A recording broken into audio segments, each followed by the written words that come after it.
अस्सलाम वालेकुम नाजरीन, आपको मैं अपने चैनल पर खुश आमदीद कहता हूँ। नाजरीन, आज की इस वीडियो में मैं आपको अल्लामा हादम हुसैन रिजवी के बेटे साद हुसैन रिजवी की बायोग्राफ़ी, लाइफस्टाइल और उनकी ज़िंदगी के मुख्तलिफ अहवाल के बारे में बताऊँगा। नाजरीन, जैसा कि आपको पता है कि अल्लामा हादम हुसैन रिजवी के इंतकाल के बाद साद हुसैन रिजवी को TLP का नया अमीर मुकर्रर किया गया है और साद हुसैन रिजवी के हाथ में TLP की कमांड दे दी गई है। कुछ लोग मुख्तलिफ तरह की बातें करने लग गए। साद हुसैन रिजवी को तहरीक लब्बैक पाकिस्तान का अमीर मुकर्रर करने के बाद लोगों ने उनको नशेई कहना शुरू कर दिया और ये भी कहा कि इन्होंने बाबा जी की खिदमत नहीं की और ये नशे करते हैं, इनको दीन इस्लाम का कोई पता नहीं है। बाबा जी ने अपनी हयात में ये कहा था कि साद रिजवी को जो है किसी किस्म का ओहदा नहीं देना और इसके अलावा मुख्तलिफ बातें करना शुरू कर दी। हकीकत इसके बिल्कुल बरक्स है। नाजरीन, साद हुसैन रिजवी ने मिडिल तक तालीम हासिल की। उसके बाद उन्होंने बाबा जी से पूछा कि वो आगे क्या करें, तो बाबा जी ने कहा कि अपनी इस तालीम के साथ मजहबी तालीम को भी जारी रखे। तो साद हुसैन रिजवी ने अपने वालिद से पूछा कि मैं किस अदारे से तालीम हासिल करूं, तो बाबा जी ने कहा कि मेरे होते हुए आप बाहर से क्यों तालीम हासिल करेंगे, मैं ख़ुद आपको दीनी और मजहबी तालीम दूंगा।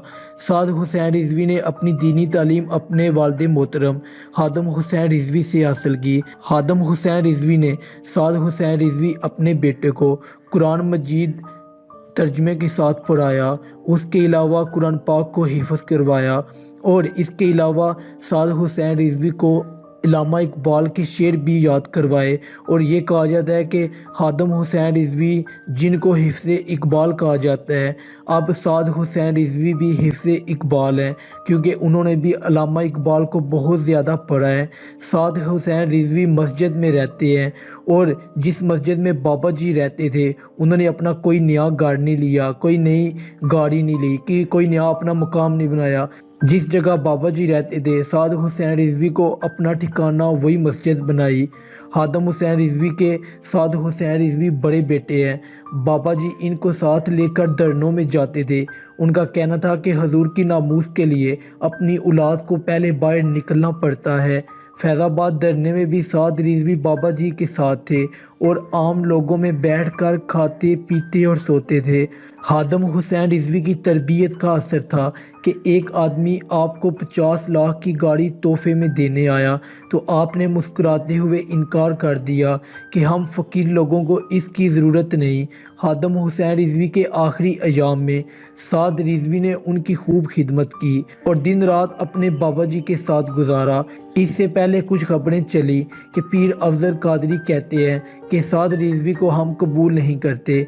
इसमें कितनी सच्चाई है आप सबको बेहतर पता है। हादम हुसैन रिजवी की मौत के बाद साद रिजवी को नया अमीर बना दिया गया तहरीक लब्बैक पाकिस्तान का। साद रिजवी ने चंद ही महीनों में मकबूलियत के तमाम रिकॉर्ड तोड़ दिए। वो जिस जगह जाते लोगों का जम्मे गफ़ीर खड़ा हो जाता।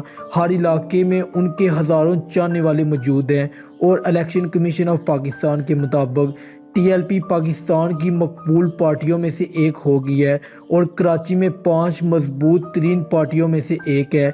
अभी जब सेनेट का इलेक्शन हुआ तो तहरीक लब्बैक क्योंकि असूल पसंद पार्टी है, उन्होंने अपना वोट किसी भी सियासी जमात को नहीं दिया और ना ही किसी के साथ इत्तेहाद किया। साद रिजवी का कहना है कि हजूर के दीन को तख्त पर लाएंगे और इन किसी चोर के साथ हाथ नहीं मिलाएंगे। और इमरान खान के बारे में उनका कहना है कि इमरान खान भी एक चोर आदमी है। इमरान खान ने नवाज शरीफ को लंदन भेजा है, मैं इमरान खान को लंदन भेजूंगा और इसका पाकिस्तान में कोई ठिकाना नहीं है। हम हजूर के दीन को तख्त पर लाएंगे और हजूर की नामूस के लिए दिन रात मेहनत करेंगे और हजूर की नामूस के ख़िलाफ़ उठने वाली हर आवाज़ को दबा देंगे और हर आँख को निकाल लेंगे। साद हुसैन रिजवी एक जारहाना तबीयत के मालिक है और जब वो हुकूमत को किसी किस्म की धमकी देते हैं तो हुकूमती हलकों में हलचल मच जाती है और हर तरफ दौड़ें लग जाती है और जिस भी इलाके में जाती हैं लोगों का जमे गफ़ीर निकल आता है। और अब कुछ ही दिनों के बाद कहा जा रहा है कि हुकूमत के ख़िलाफ़ एक बड़ी तहरीक का ऐलान करने जा रहे हैं। तो नाज़रीन, हमारी दुआ है कि साद हुसैन रिजवी को अल्लाह ताला कामयाब करे और उनके नेक मकासद में उनकी मदद करे। اگر آپ کو یہ ویڈیو اچھی لگی ہے تو اس ویڈیو کو لائک اور شیئر کریں، چینل پر نیو ہیں تو سبسکرائب لازمی کر لیں اور ساتھ والے بیل کے آئیکن کو پریس کریں۔ ملتے ہیں اگلی ویڈیو میں، تب تک کے لیے اللہ نگہبان۔ اللہ حافظ۔